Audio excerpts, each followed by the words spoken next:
Bismillahirrahmanirrahim. Assalamualaikum. Welcome to OSP. Students, our next topic of chapter 8 nutrition that we have to discuss today is balanced diet and its importance.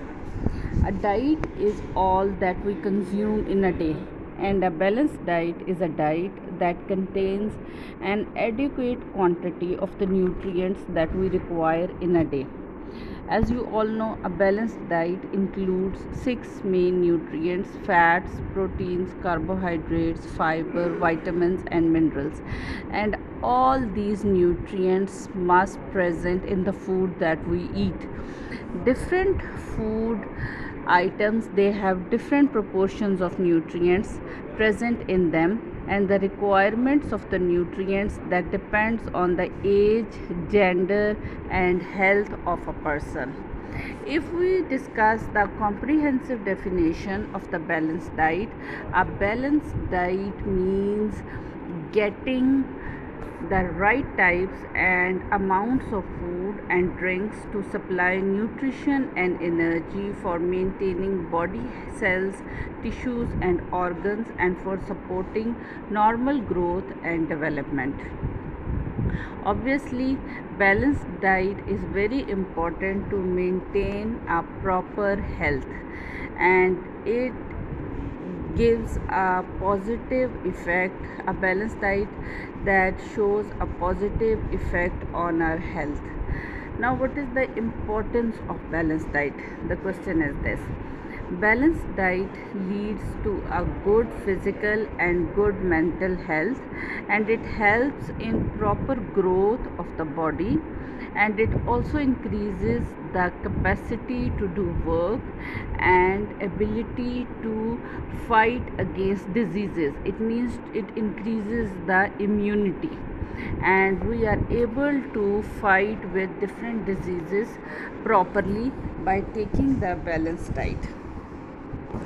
Now, next is that how what is the relationship of balanced diet with age, gender, and activity, and it all varies. Now,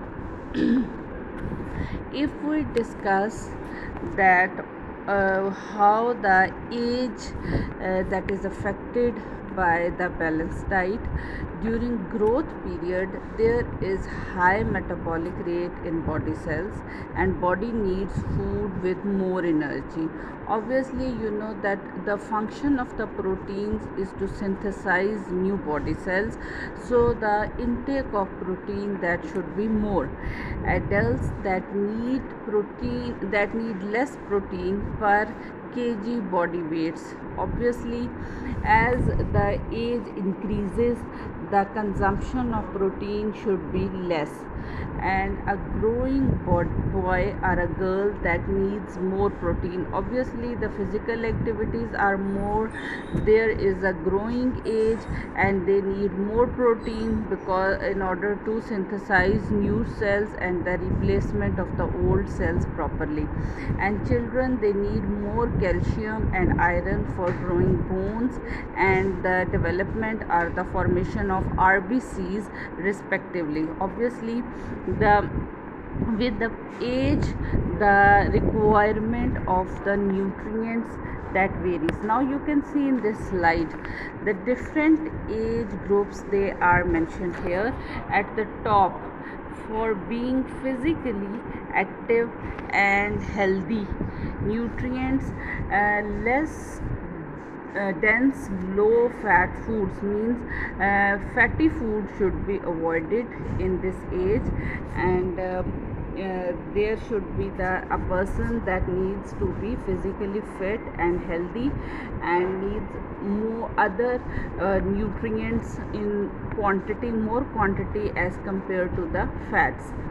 And in the second step, you can see here, for maintaining health, productivity, and prevention of diet related diseases and to support the different processes, the nutritionally adequate diet with extra food for the childbearing or rearing means that for at this age or at this step, you need more those nutrients which support your immunity. At the third level, for growth, maturation and bone development, when a person or a boy or a girl is in the growing age, the bodybuilding and protective foods means more protein is required for that purpose. And at the bottom is that for growth, development and to fight infections in the children, energy rich bodybuilding and protective foods, milk, vegetables, fruits, they all are required. And at the bottom is an infant who needs more proteins, and obviously for the proper growth, development, the child, the infant, that needs the healthy food. So with different age groups, we need different nutrients. Obviously our activities at different age groups are different, so we need the balanced diet different at different levels. Now you can see here that this is the diagram that now you can see here different gender means the male and the female, their activities are different, so the requirement of the balanced diet of different nutrients is also different. Gender has an impact on the requirement of balanced diet. So women, they have less metabolic rate than men of same age and weight, so men need a balanced diet that provides more energy. So obviously with different genders, the requirements of the balanced diet, they are different.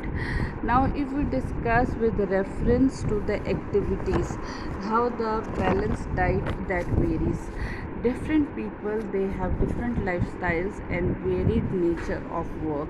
As you know that obviously a person who has a sedentary habits, they consume less food or less nutrients as the person who is more active. A man with sedentary habits does not require as much energy as the person who is always doing his work actively. So in this table that is given in your book on page number 152, different age groups, they are mentioned here with the help of with genders, male and the female, that what is the requirement of calories or the energy in different activities. In the sedentary habits or moderately active or the active person, how much calories they need, how much energy they need in order to carry out their activities. So that can be seen from here, that how much energy our body needs according to our age group and how we can maintain our health properly with the help of these balanced diet. Now at the end, there are the tips for the healthy diet are given. A well balanced diet including food from all nutrients in correct form, and you should engage yourself in regular physical exercise at least 30 minutes, and those 30 minutes, they are actually the very important for you, and they are actually supporting your activities properly. So in this way we can maintain our health properly, and we can also carry out our carry out our activities. At the end, we should have the positive attitude, keep our thinking positive, and you should always do the keep yourself, then you can keep yourself healthy and active. Thank you.